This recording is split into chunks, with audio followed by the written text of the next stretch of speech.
샬롬 비상금터 청소년부 예배에 나온 우리 청소년들을 주님의 이름으로 환영합니다.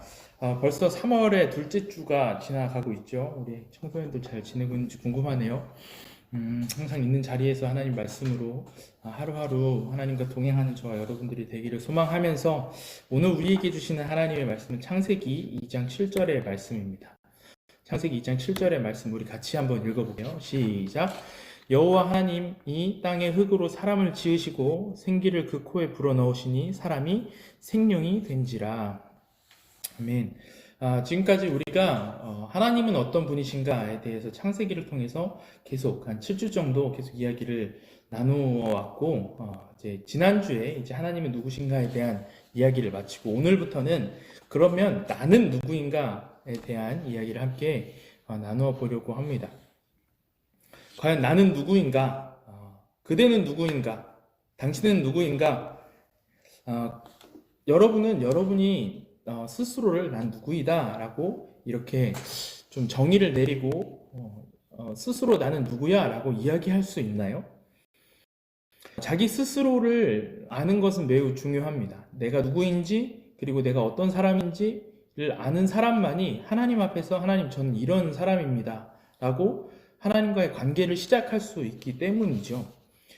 누가복음 15장에 보면요, 탕자의 이야기, 우리가 잘 알고 있는 탕자의 이야기가 나오는데, 탕자는 아버지의 재산을 이제 거의 빼앗다시피 해서 가출을 했습니다. 아버지가 가지고 있는 저한테 어차피 물려주셔야 되는 재산이잖아요. 아버지 돌아가시면 제게 될 거 같은 그 몫은 저한테 먼저 주시고 제가 그걸 가지고 사용하고 알아서 살겠습니다 라고 해서 아버지의 재산의 일부를 자기가 상속을 가로채듯이 아버지한테 거의 뺐듯이 가지고 이제 그 돈을 가지고 해외로 나아갑니다. 그래서 거의 허랑방탕한 이 삶을 사느라고 부모님께 물려받은 그 돈을 다 탕진해 버리는 탕자의 모습을 우리가 볼 수 있죠. 그런데 여러분, 탕자가 아버지에게 언제 돌아갔는지 아십니까? 아버지에게 언제 돌아갔을까? 아버지가 주신 돈이 다 떨어졌을 때 돌아갔을까요? 이제 아빠가 준 돈이 다 이제 끝나가니까 내가 돌아가야지 라고 하고 돌아가는 것이 아니었습니다. 그리고 자신이 살 수 있는 내 집이 없어졌을 때 돌아갔을까요? 아닙니다. 탕자는 자신이 갖고 있던 돈이 다 허비가 되고 자신이 몸이 거처할 곳도 없었지만 아버지를 볼 면목이 없어서 자신이 이제 거처할 수 있는 이제 알바 자리를 구해서 거기에서 귀거하다가 결국에는 인간 취급을 받지 못하자 아버지한테로 돌아가게 되죠. 탕자가 아버지에게로 돌아가기로 마음을 바꾸었을 때가 언제냐면 나는 정말 나쁜 놈이구나 라는 것을 발견했을 때입니다. 자신의 실상이 어떠한 사람인가를 발견했을 때 아버지께로 탕자가 돌아가기로 결심을 합니다. 자기 실상을 알지 못했을 때는요, 탕자에게 아버지는 떠나야 되는 존재, 불편하고 더 이상 함께 있고 싶지 않은 존재가 바로 탕자에게는 아버지였던 거죠. 하지만 아버지가 없는 자신의 삶이 어떠했는지, 아버지를 떠나서 살아갔던 자신의 지난날의 삶이 얼마나 처참했는지를 깨달았을 때 탕자는 비로소 그때야 아버지에게로 돌아갑니다. 그때 탕자에게 아버지는 아버지의 종이 되는 한이 있더라도 내가 아빠를 아빠라고 부르지 못하고 주인님이라고 불러야 되는 그러한 상황이 닥칠지라도 내가 반드시 돌아가야 하는 존재가 되어버린 것이죠. 탕자의 이 자기의 발견, 탕자가 발견한 자기 스스로의 모습, 그리고 탕자가 내가 누구인지를 발견했을 그때, 그것이 아버지에 대한 바른 인식, 아버지가 어떤 분이고 아버지가 나에게 어떠한 관계를 해오셨고 나에게 필요한 분이라는 것과 그리고 아버지와 어떻게 관계를 맺어야 되는지를 깨닫게 하는 출발점이 되었다는 것이죠. 이런 의미에서 자신을 아는 것, 하나님 앞에서 내가 누구인지를 깨닫는 것은 매우 중요합니다.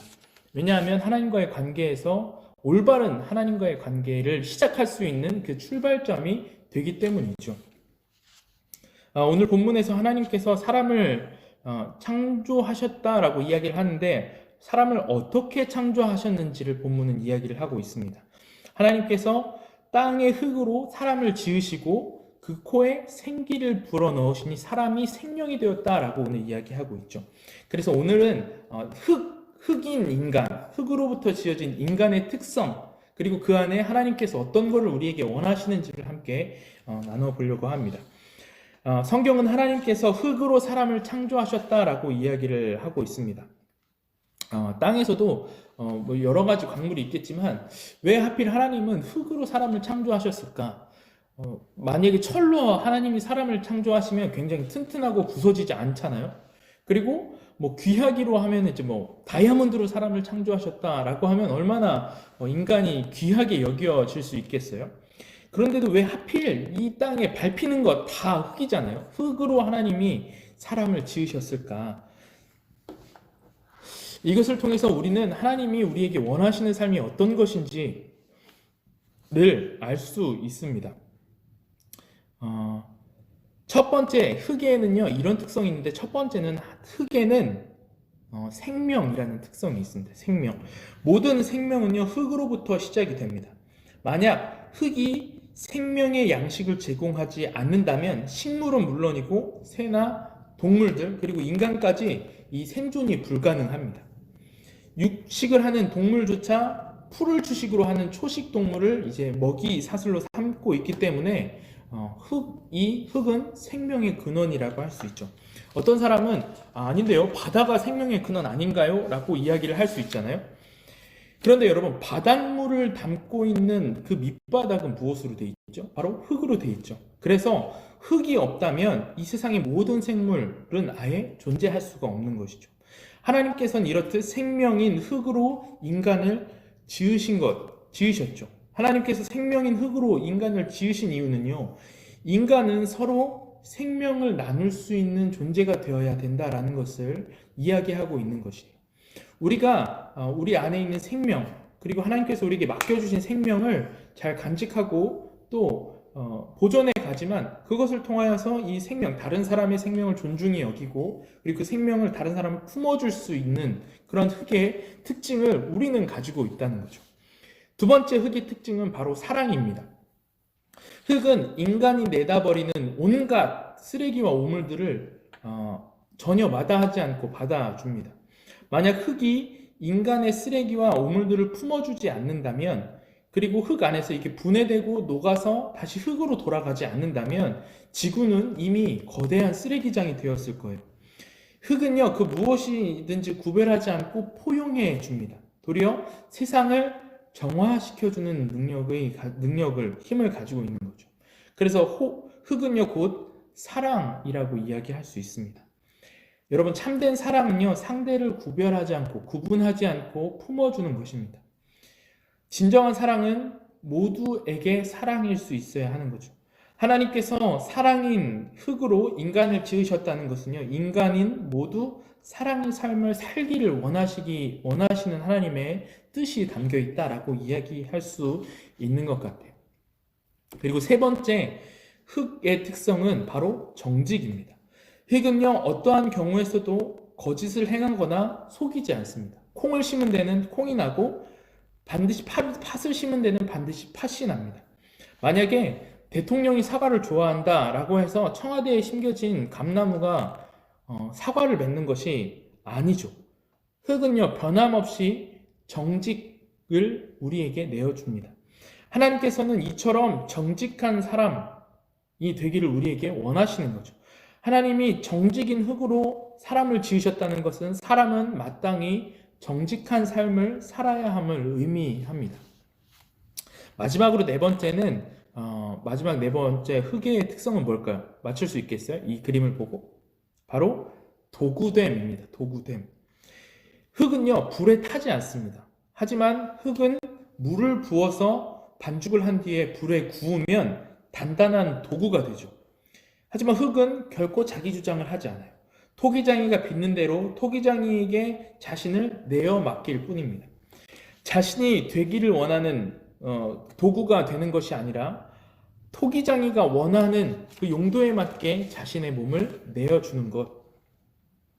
특정 도구로 빚어진 자신에 대해 나는 왜 이렇게 빚어졌지? 불평하는 것이 아니라 자신이 그렇게 빚어진 것을 감사하며 정직하면서 나아가는 것, 그것이 하나님께서 이 도구됨의 특성을 가진 흙을 사람으로 지으신 이유입니다. 하나님께서 흙으로 우리를 빚으신 것은 우리로 하여금 하나님이 동역하기를 원하시는 것이죠. 하나님이 우리에게 맡겨진 사명, 그리고 그 사명을 하나님의 도구로서 순종하며 살아가기를 원하시는 그 의미를 담아서 우리를 흙으로 빚으셨다고 할 수 있습니다. 그런데 여러분, 사람이 흙으로 지음 받았다라는 것만으로 생명, 그리고 아까 얘기했던 사랑, 정직, 도구됨의 이 삶이 저절로 사라지는 것은 아닙니다. 창세기 2장 19절에 보면요, 하나님이 짐승을 만들 때도 어떻게 만들냐면 사람처럼 흙으로 만드세요. 그렇다고 짐승이 참된 생명과 진리를 가지고 있는 존재인가? 그리고 지속적으로 반복적인 사랑을 이제 행하고 있을 수 있는 그 동물이 그런가? 그리고 늘 정직하고 항상 진리의 도구로 살아가는 것이 동물인가? 라고 질문을 했을 때는 아니다라는 거죠. 짐승은 흙으로 지어졌음에도 자기의 본능과 내가 하고 싶은 것, 자기의 욕망을 쫓아서 살아갑니다. 그렇다면 흙으로 지어진 인간과 짐승은 어떠한 차이점이 있는가는 바로 이 오늘 우리가 읽은 창세기 2장 7절에서 그 해답을 찾을 수 있습니다. 한 번 더 읽어보면, 다시 읽어볼게요. 시작. 여호와 하나님이 땅의 흙으로 사람을 지으시고 생기를 그 코에 불어넣으시 사람이 생명이 된지라. 자, 만약 하나님께서 흙으로 지으신 것만으로 그쳤다라고 하면 인간은 짐승이랑 다를 바가 없죠. 그런데 하나님이 오늘 특별한 행위를 하나 더 하시는데 그게 무엇이냐면 그 코에 생기를 불어넣으셨어요.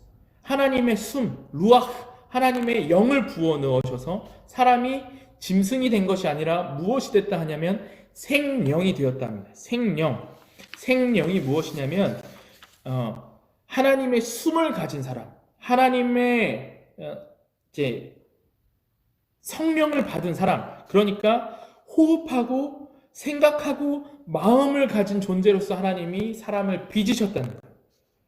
그러니까 자신의 존재 안에서 자신의 욕망을 따라서 살아가다가 죽은 존재가 아니라 living soul, 살아있는 영, 살아있는 존재로 하나님이 만드셨다는 거죠. 이것이 사람과 짐승의 근본적인 차이입니다. 다시 말해서 인간이 생명의 본질, 영적인 면을 상실했다면, 우리가 영적이지 않다면 우리는 짐승과 구별될 수 없는 거죠. 여러분 한번 생각해 보십시다. 우리가 무엇을 위해 살아갑니까? 무엇을 위해 여러분들이 공부하나요? 많은 사람들이 자신의 유익과 만족, 내 욕망을, 그리고 내 욕구를 채우기 위해서 평안하고 안락한 삶을 위해서 공부합니다.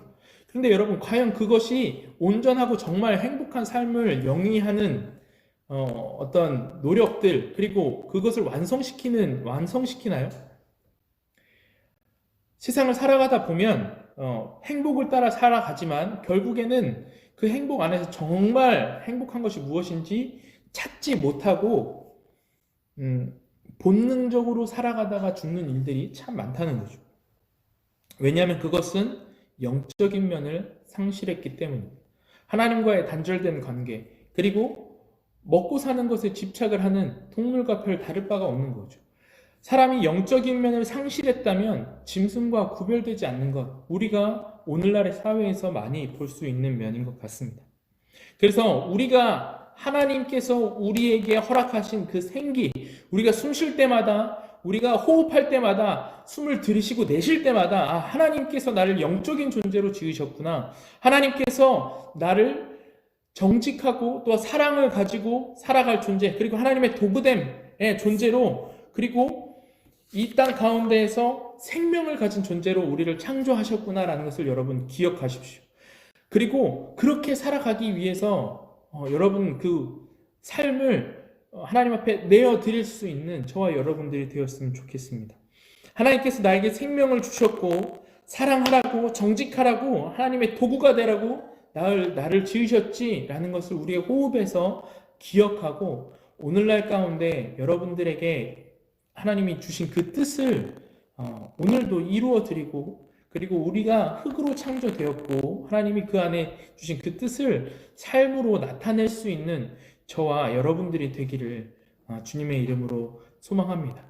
그래서 오늘날의 삶이 하나님 앞에서 하나님이 우리에게 가지고 계신 본연의 뜻, 그리고 흙으로 우리를 창조하신, 그리고 그렇게 삶으로 인해서 이 땅 가운데서 하나님이 우리에게 허락하신 그 복을 누릴 수 있는 저와 여러분들이 되기를 주님의 이름으로 소망합니다. 기도하겠습니다.